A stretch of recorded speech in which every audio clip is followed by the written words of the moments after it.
Thanks for joining me again this week. The consequences of federal action are creating uncertainty for thousands of county residents.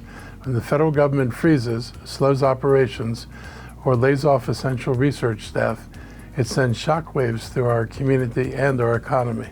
People who have dedicated their careers to science, to public service, and to healthcare are now facing instability that they did not create. We're responding with the tools and partnerships we built for moments like this. The Mobilized Montgomery Federal Workforce Career Center is already helping workers update resumes, explore training programs, access counseling, and connect with employers that are actively hiring. This is the only in-person job center in the nation focused on displaced federal workers and contractors. Since this facility opened in October, it has served over 2,100 career seekers. On December 17th, from 1 to 4 p.m., WorkSource Montgomery and the Maryland Workforce Exchange is hosting the Montgomery County Quarterly Career and Resource Fair for federal workers and job seekers at the Silver Spring Civic Center. If you want to meet employers who are looking to hire, then you don't want to miss this event. Go to worksourcemontgomery.com for more information and to register for the career fair. Even as we help workers in transition, we're strengthening the foundation of an economy that stands on more than just federal hiring cycles. Montgomery County delivered meaningful progress this year with key economic development wins.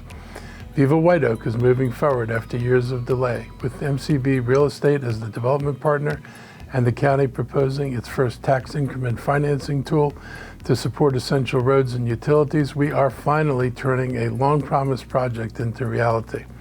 When built out, Viva White Oak will bring nearly 9,000 permanent jobs and more than $60 million in new annual revenue to the county. In North Bethesda, Hines was selected as the master developer for the 14-acre site next to the metro station, which will become the permanent home of the University of Maryland Institute for Health Computing. UM-IHC, as it's called, already has more than 100 people working in temporary spaces, and it fills a major gap in our region's life science ecosystem. Private industry is also making long-term commitments. Last month, AstraZeneca announced a $2 billion expansion in Maryland, including a new clinical manufacturing facility in Gaithersburg that will create 100 new jobs and retain 400 jobs and support 1,000 construction jobs. This is in addition to their new $300 million cell therapy manufacturing facility that opened earlier this year in Rockville. Companies are also choosing Montgomery County for major expansions and relocations, including AeroVironment in Germantown, Liatris in its thermal insulation operations in Rockville, X Energy's headquarters just moved to Gaithersburg, and Bernstein Management relocated to Bethesda. At the same time, we strengthened our support for local businesses. Our business center met with over 1,200 companies across the county and has provided over 9,000 hours of extensive hands-on assistance for small businesses and entrepreneurs. We deployed over $4 million in economic development funds expended during calendar year 25 to support expansion and job creation. Finance deployed over $1 million in MOVE grants, jobs creation grants, and other business expansion incentives. And we've announced nearly $7.5 million in commercialization awards to help small business owners bring their innovations to market. And we're launching a new AI Innovation Center, expanding programming at our 3 existing county-operated innovation centers and strengthening opportunities for technology entrepreneurs countywide. Our international outreach has continued to gain traction. We welcomed delegations from around the world this year and met with companies at Bio International and Select USA conferences. More international firms are considering Montgomery County than ever before, and just this week I met with representatives from our sister city, Daejeon, South Korea, who established trade outreach offices here in Rockville and also in Seattle. Daejeon, like many of our other international jurisdictions and business partners, is very attracted to our proximity to the nation's capital, the diversity of our population, and the quality of our public education system. And I look forward to more opportunities coming from our international economic missions and outreach in 2026. We're dealing with real challenges in the county, but we're also building an economy that is more diverse, more resilient, less reliant on the federal government, and more prepared for the future. These resources are here to help, and I encourage people to use them. Stay engaged and stay connected, and let's continue strengthening Montgomery County together. The Montgomery County Council announced new leadership this week. I want to congratulate Natalie Fani Gonzalez and Marilyn Balcom on their new roles as President and Vice President of the Council. Also want to express my appreciation to outgoing Council President Kate Stewart and Vice President Will Jawanda for their leadership over the past year. This has been one of the most challenging periods in our county since the pandemic. Through it all, Kate and Will remain steady, collaborative, and deeply committed to progress. Their partnership made a difference, and I'm grateful for it. We are entering a period shaped by state budget constraints and continued unpredictability at the federal level. Yet we're seeing major economic development projects move forward, an expanding affordable housing pipeline, and real progress on climate, transportation, and support for vulnerable residents. I look forward to working with the Council's new leadership to maintain this momentum and ensure our county government meets the moment with the clarity, compassion, and with determination. This week, an important message from Montgomery County's Chief of Police was delivered to our community, highlighting how MCPD officers identify themselves. There's been understandable concern in recent weeks about federal enforcement actions happening around the region.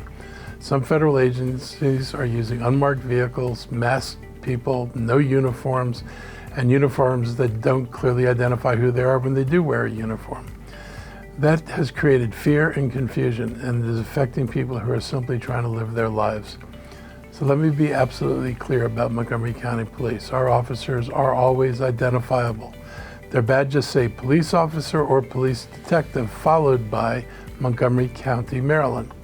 Their vests and jackets now display the words Montgomery County Police on the front and on the back. And every officer wears a name tag with their last name and identification number. These standards do not change. I only wish the federal government had standards. MCPD is proactively working to ensure residents understand exactly how to recognize a Montgomery County officer, no matter the assignment or the uniform style. The reason for this transparency is simple. Trust matters. People need to know who is approaching them, who's knocking on their door, and who's exercising authority in our community. Our department understands that, and as county executive, I want residents, especially those who may feel targeted or vulnerable now, to know that MCPD is committed to being visible, identifiable, and accountable. We will continue to communicate this information in multiple languages, and we will be providing clear information so every resident knows their rights and knows who is serving them. If you ever have doubts about whether someone is a Montgomery County police officer, you can always call 301-279-8000 to confirm that immediately. That number is staffed 24/7. On Monday, we took a moment to mark World AIDS Day. It's a reminder of the global struggle to end HIV-related stigma and an opportunity to honor those we have lost. We will work toward a future where HIV is no longer a public health threat, and there are important breakthroughs in medications for HIV. HIV has had a huge impact on the Black community, particularly among Black women. In Montgomery County, women make up 38% of those diagnosed with HIV, and 81% of all women living with HIV in our county are Black or African American. We must continue to reduce these significant health disparities in our community through efforts such as the African American Health Program and partnerships with organizations like Montgomery County Alumni Chapter of Delta Sigma Theta Sorority and VIIV Healthcare. They also help raise awareness about health disparities, not just about our HIV epidemic, but also about the importance of health and wellness in all of our public health efforts. Community outreach by our Department of Health and Human Services on sexual health and wellness is essential in helping more people get tested for HIV. Knowing your status means that if you are diagnosed, treatment can start quickly. Encourage others in your life to know their status too. It's hard to imagine how the fight against AIDS would have progressed without the work done through the National Institutes of Health based here in Bethesda. For too long, our LGBTQ+ community struggled to have AIDS taken seriously. Too many lives were lost, but without the heroic work done by the scientists and researchers in Montgomery County and throughout the world, many more lives would have been lost. Our scientific institutions have the opportunity to make that kind of impact.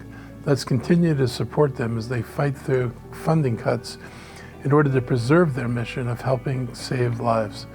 For resources about HIV/AIDS, as well as other sexual health information, please visit montgomerycountymd.gov/HHS.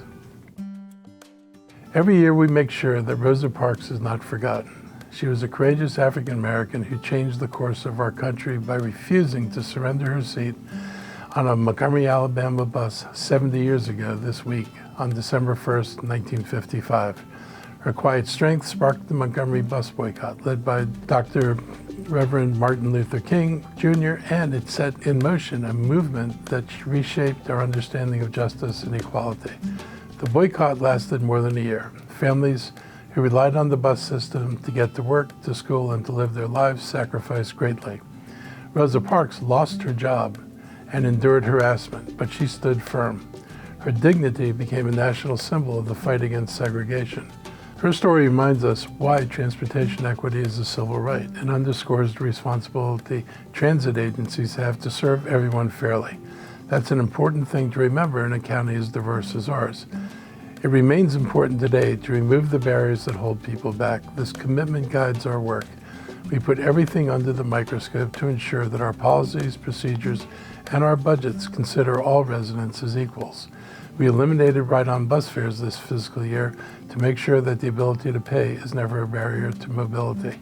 We continue programs that ensure seniors, people with disabilities, and county youth can also ride most metro buses within the county for free using specialized Smart Trip cards and youth cruiser cards, which are available at schools and at the county libraries.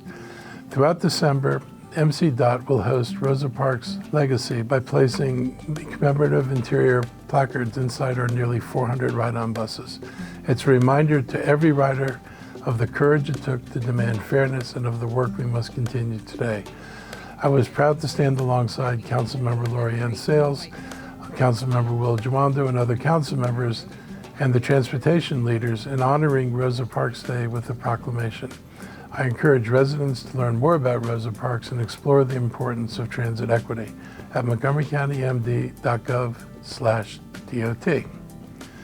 So thanks again. That's a wrap for today. I hope you have a great weekend, and I'll be back again next week, and hopefully we won't see any snow between now and then. Take care.